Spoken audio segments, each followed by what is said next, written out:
Hello and welcome to Superscreen News at 10, reaching you live from Lagos State, Nigeria. I am Olamide Onwuka. Many thanks for joining us. President Muhammadu Buhari has returned to the country after a two-day official visit to Morocco. The president arrived in Abuja one day after he left the country to meet with the King Mohammed VI at the invitation of the Moroccan leader. At the meeting in Rabat, both leaders reaffirmed their commitment to fostering deeper bilateral cooperation between Nigeria and Morocco, with the signing of an agreement on gas transportation to the North African Kingdom along the Atlantic coast. The leaders also appreciated the significant progress in various areas of cooperation such as agriculture, fertilizer production, energy infrastructure, and mining. President Buhari congratulated the Moroccan king on the election of his country to the Peace and Security Council of the African Union. The federal government has declared June 15 and June 18th as public holidays to celebrate the 2018 Eid al-Fitr. The Minister of Interior, Lieutenant General Abdurrahman Dambazal, announced this in a statement by the Permanent Secretary of the Ministry. Dambazal congratulated the Muslim faithful on the successful completion of the Ramadan. The minister also urged all Nigerians, irrespective of their religion, to use the occasion of the celebration to pray for the peace, unity and prosperity, as well as the stability of Nigeria. He said the government wishes the people are inspired by the virtues gained through the holy month of Ramadan to live a life of sacrifice, charity and love for one another. The minister further encouraged the citizenry to join hands with the government of President Muhammadu Buhari in taking the nation to greater heights. Chairman of the defunct National Electoral Commission, NEC, Professor Humphrey Nwansu, says he will not attend the investiture of the presumed winner of the June 12 elections, the late Moshood Kashimawo Abiola, as the Grand Commander of the Federal Republic, GCFR, today. The federal government had invited Nwansu and key stakeholders in the struggle for the revalidation of the election to the event, during which the late human rights activist Gani Fawehinmi will also be honored with the Grand Commander of the Order of Niger alongside Abiola's running mate Babagana Kingibe. Nwansu said he will not attend the event because he is outside the country. He, however, commended President Muhammadu Buhari for recognizing June 12 as the country's Democracy Day and for honoring the late MKO.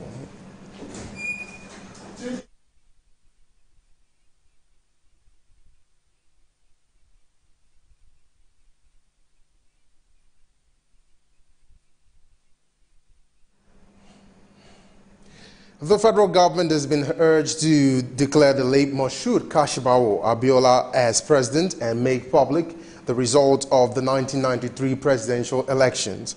This appeal was made by President of Women Arise, Joe Oke-Odumakin, and the Campaign for Democracy. At the office of Joe Oke-Odumakin, an active player in the 1993 presidential election, they brought Moshood Kashimawo Abiola, who is adjudged the winner of the election. But his mandate never saw the light of the day, basically because the election was annulled by the then head of state, Ibrahim Badamasi Babangida, IBB. Today, President Muhammadu Buhari has declared June 12 Democracy Day in replacement of May 29. This female activist, who received Superscreen with a warm welcome, showed us portraits that keeps June 12 fresh in her memory, just as she answers different questions posed to her about the day.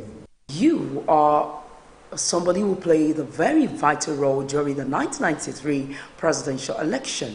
And now I just want you to quickly take us to history on the role that you actually played during the annulment of June 1993 presidential election.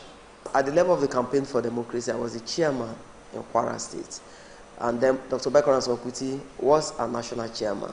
So I decided to stay first in Kwara State to follow the process. So after everything, the election was fixed. It was peaceful it was fair, and then the whole ambience gave room for people not to even doubt the sincerity of purpose. So it was free, fair, most peaceful. After June 12, we waited 13, 14, 15, 16. The whole place was heated up. And after that, on 23rd, the election was to be declared. We all glued to our television. It was then annulled by a tiny, unilaterally annulled by a cabal led by General Ibrahim Babangida. All right, beautiful. Now, we realize that the sitting president, President Muhammadu Buhari, has now conferred the award of GCFR on late MKO Abiola. As an activist then, how do you feel about this? I received it with mixed feelings. Mixed feelings mean that for 25 years, day in, day out, year in, year out, we've always been clamoring for the fact that there cannot be there cannot be May 29 without June 12. And that June 12 should be our own democracy day. So when we had the announcement, some people said it was politically motivated. But we said, well, our own, we are not interested in the messenger. We're interested in the message. We don't want to be busy agonizing. We want to be organizing. And in organizing, we must get results. So MK Abiola, given the highest honor, Grand Commander of the GCFR, as a Commander of the Federal Republic, we felt that it was a good one. I throw my weight behind such. Really, the order given right now is just the executive order. Now, how do you hope to ensure that other arms of government also key into this? It should be done in a very right manner. There's an executive order. The National Assembly also can pass it into law. There should be a posthumous declaration of MK Abiola as a past president of the Federal Republic. And when you have portraits of all former heads of states and presidents hang, MK Abiola's portrait should also hang there. The award of GCFR, yes, is given to past or presidents of Nigeria, of the country. Now, if this can now be conferred on late MKO Abiola, wouldn't you think that the time is right for Nigerian government to come out with the result of 1993 presidential election? The June 12 election result should be declared. If it is declared, we have a winner. We already have the results, but someone will properly release the results. So if it is declared, the result will now be released. And through that, we will now declare MK Abiola as a former president of the Federal Republic of Nigeria. All the entitlements that should be paid will be paid to MK Abiola, will be paid to the vice. As a thriving activist at the moment, then, what would be your next line of action? Freedom comes by struggle. And for us to bid Abiola farewell, for us to do justice to the spirit of June 12, our next line of struggle is that anywhere the oppressed people are gathered, either on the banner of June 12, when we march in remembrance of June 12, in marking June 12, our battle cry will remain that declare the June 12 election results. When it is declared, recognize MKO Abiola as a past president of the Federal Republic of Nigeria. Do you really believe that Abiola was actually executed by some powers that be? Abiola was liquidated, and it happened in such a way that Nigerians, were taken aback. Abiola was being received by high delegation people, and there he gave up his post. But for him to have been incarcerated for 4 years, for us losing the man and the mandate, Abiola was liquidated. If you truly believe that he was executed, wouldn't you think there's need for a panel to be set up for us to know what actually transpired then? A judicial commission of inquiry must be instituted to find out how the treason happened, so that all those responsible will be brought to book.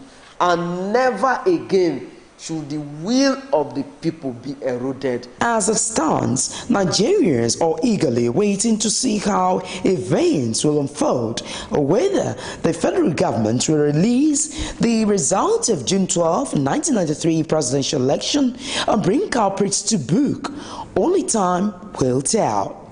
Adenike Weye Ajiboye, Superscreen News. In other news, the presidency is giving clarification on the proposed National Water Resources Bill, saying there is no hidden agenda. You will recall that the executive had sent the bill to the Senate, seeking to centralize control of water resources in the hands of the federal government. Reacting on the matter, Senior Special Assistant to the President on National Assembly Matters, Ita Enang, said one of the objectives of the bill is to ensure the nation's water resources are protected.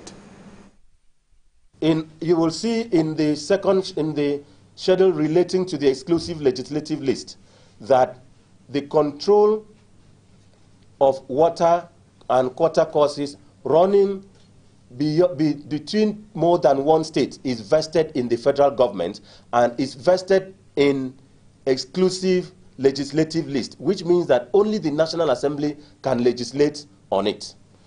Now, I draw attention to the Nigeria Hydrological Services Agency Establishment Act.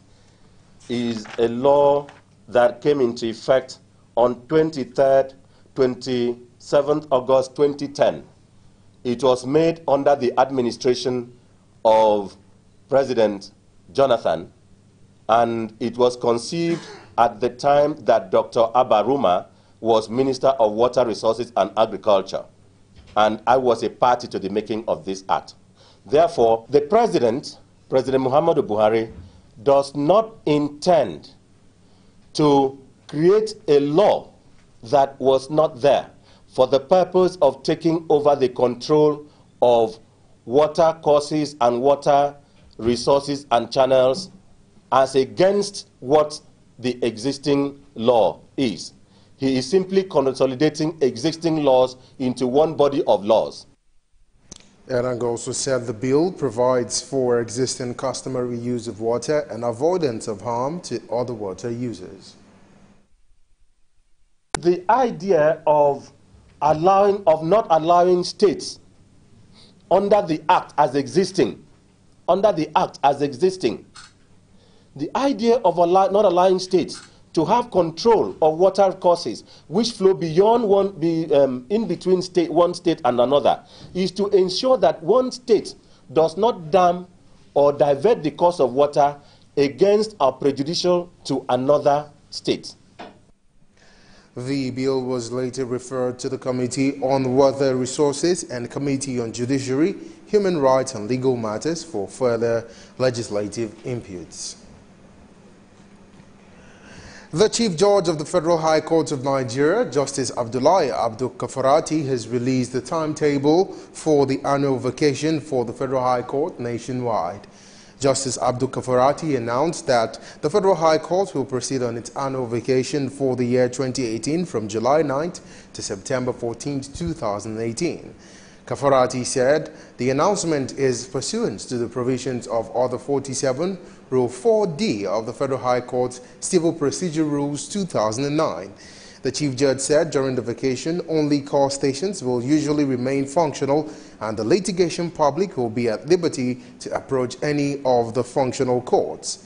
Kafarati, however, stressed that the vacation only extreme urgent cases, arrest of sheep and fundamental right cases will be entertained.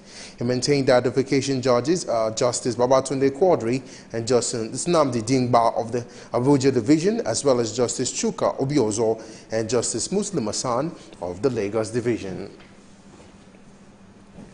The police detectives are combing southwest states to track other suspects involved in the April 5th offer bank robberies and recover firearms hidden by the gang members. According to reports, the 7 gang leaders were taking police investigators to their hideouts in Kwara, Ondo, Osun, Oyo, and Ekiti State, where they were believed to have hidden cash or firearms. The civil society groups, Citizen Communication and Advocacy Center says linking the Senate President Bukola Saraki to the robbery suspects could tarnish the image of the National Assembly and portray the nation in a bad light before the international community. You will recall that the police had earlier alleged that the gang members carted away 21 AK-47 rifles during the attack under Offa Police Divisional Headquarters, where they killed some policemen before they stormed 6 banks, where they looted millions of naira and killed 33 persons in the process. You're watching Superscreen News at 10. We'll take a break now. When we return, we'll take some business stories. Stay with us. Before they come, they're supposed to, give us some information, notice, at least maybe a week or so.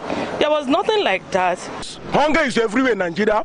People are dying every day, but Nigerian government are keeping quiet. Housemen are killing people. Why? It's not what we expected because of these old men that are leading us, and you people know, you are aware that these people are not the right people to lead us. These kind of people that are leading us here are people of black mind.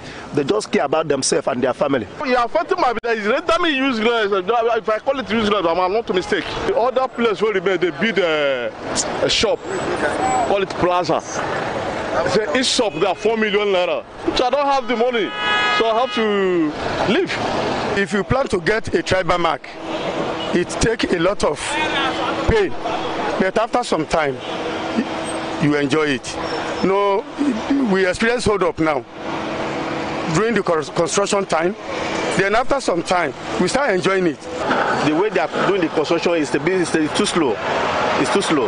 The construction is too slow. They should stop the construction and make sure people go into their businesses and do their businesses.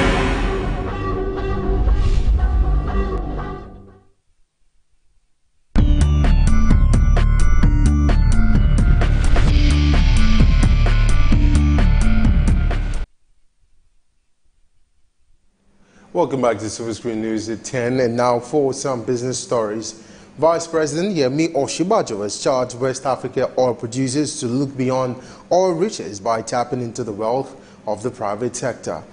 Osinbajo disclosed this while speaking at the Council of Ministers of African Petroleum Producers Organization organized by the Ministry of Petroleum Resources.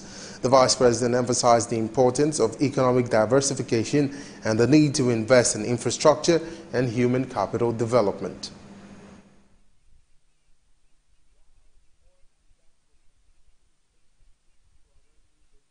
National economies, we must redouble our efforts to achieve the following. 1, to diversify our economies away from the dangerous overdependence. And 2, to ensure that we invest as much as is possible of today's current oil and gas revenues in the infrastructure and human capital that will underpin future economic growth and development. We must keep in mind that oil and gas are only guaranteed as today's resources and not necessarily tomorrow's. We cannot bet on the fact that even a few decades ago from now, these natural resources will not be as central or as relevant to the global economy as they are today. In reaction, the Minister of State for Petroleum Resources, Ibe Kachuku, said for Africa to harness the potentials of oil and economic diversification, also endorsed by the Vice President, Yemi Osinbajo. As African countries, we cannot afford to act differently. Your Excellencies, ladies and gentlemen, I have no doubt that this extraordinary session of the Council of Ministers of African Petroleum Producers will facilitate increased cooperation amongst our member countries for the development and implementation of robust policies and solutions focused on maximizing the value in and the benefits of our oil and gas resources. The only way growth will happen in this sector in the whole of Africa is an interdependence approach. All of us must be able to hold hands and find a way of supporting one another in terms of the research, in terms of internal investment potentials and capabilities, and help to drive a process. But more fundamental, we also must be in a position to have a lot of best learning from some of the 3 or 4 major producer countries that have been in this for quite a long time as the new ones are coming on board. So we're therefore having to we're therefore having to juxtapose the rising profile of African oil production with the level of responsibility required for purpose of integration to enable us to achieve the objectives that we have. The federal government says it will take advantage of the meter asset provider regulations recently introduced by the Nigeria Electricity Regulatory Commission by providing 37 billion naira for the supply of meters by the private sector. The Minister of Power, Works and Housing, Babatunde Fashola, who disclosed these at the 28th monthly meeting of operators in the sector, observed that from service issue of electricity supply, there is the bigger and compelling issue of estimated billing and lack of meters. Fashola said estimated billing in this circumstance will become a major cause of distrust and conflict between consumers and the distribution companies, and meters are the easiest way to build the bridge of trust. The minister also charged power firms to consult the Nigerian Meteorological Agency in order to effectively manage the challenges currently affecting the transmission and distribution arms of a sector by the rainy season. Still in business, the Nigerian Customs Service, NCS, has given its operatives the first batch of 20 out of the 50 Toyota Hilux vans that they have taken delivery of. The Deputy Comptroller General Hinu Dangalamadima disclosed this to journalists at the Customs headquarters in Abuja. The support of President Muhammadu Buhari and wish to restate their determination to do all it takes to ensure the actualization of the federal government agricultural policy and national food sufficiency by crippling rice smuggling. You will recall that the Federal Executive Council last Wednesday approved the contract for the procurement of 68 new Toyota Hilux vehicles for the Nigeria Customs Service. We'll take a break now. When we return, we'll take some foreign stories plus some sports news.